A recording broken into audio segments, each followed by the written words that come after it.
ఏపీకి వాయుగుండం తరుముకొస్తోంది. బంగాళాఖాతంలో కొనసాగుతున్న అల్పపీడనం వాయుగుండంగా బలపడుతోందని అంచనా వేస్తున్నారు. దీని ప్రభావంతో నెల్లూరు, తిరుపతి, ప్రకాశం జిల్లాల్లో భారీ వానలు పడతాయని వాతావరణ కేంద్రం తెలిపింది. కోస్తా జిల్లాల్లో మోస్తరు నుంచి భారీ వర్షాలు కురిసే అవకాశం ఉంది. మరింత సమాచారం మా ప్రతినిధి విక్రమ్ అందిస్తారు.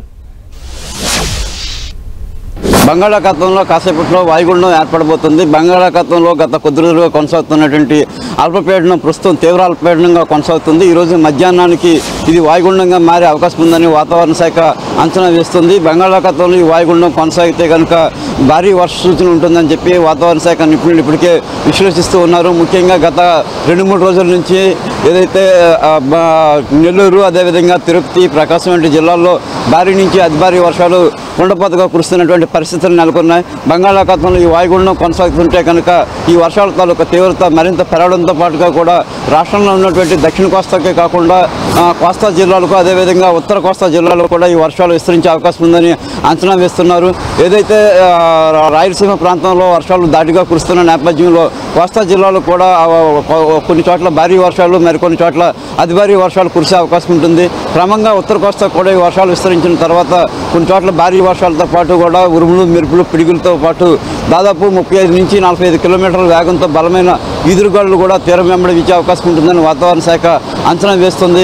మరోవైపు బంగాళాఖాతంలో నెలకొన్నటువంటి ఈ వాతావరణ పరిస్థితుల నేపథ్యం దృష్ట్యా విశాఖలో సముద్ర తీరం పరిస్థితిని కూడా మనం చూడవచ్చు. చాలా ఉద్విగ్నంగా సముద్రం అంతా కూడా మారిపోయింది. బలమైనటువంటి ఈదురుగాలు వీస్తూ పిడుగులు అనేవి పడుతున్నట్టు కూడా శబ్దాలు, పెద్ద పెద్ద శబ్దాలు కూడా వినిపిస్తున్నటువంటి పరిస్థితి ఉంది. మరోవైపు ఈ సముద్ర పాలలో దాటికి తీరం అంతటా కూడా చాలా వరకు కోతగా గురైనటువంటి పరిస్థితిని కూడా మనం స్పష్టంగా చూడవచ్చు. ఇప్పుడు కూడా ఫ్లాట్గా ఉండే ఈ సముద్ర తీరం అంతా కూడా ఇప్పుడు అలల దాటికి కొట్టుకు రావడంతో ఒక ఫ్లాట్గా ఇలాగా మారిపోయినటువంటి పరిస్థితి చూస్తున్నాం. ఇదే విధంగా విశాఖపట్నం బీచ్లో చాలా ప్రాంతాలన్నీ కూడా కొట్టుకుపోయినటువంటి పరిస్థితులు ఉన్నాయి. ఈ నేపథ్యంలో భారీ నుంచి అతి భారీ వర్షాలు రాష్ట్ర వ్యాప్తంగా కురనున్న నేపథ్యంలో ప్రజలంతా చాలా జాగ్రత్తలు తీసుకోవాల్సిన అవసరం ఉంటుంది.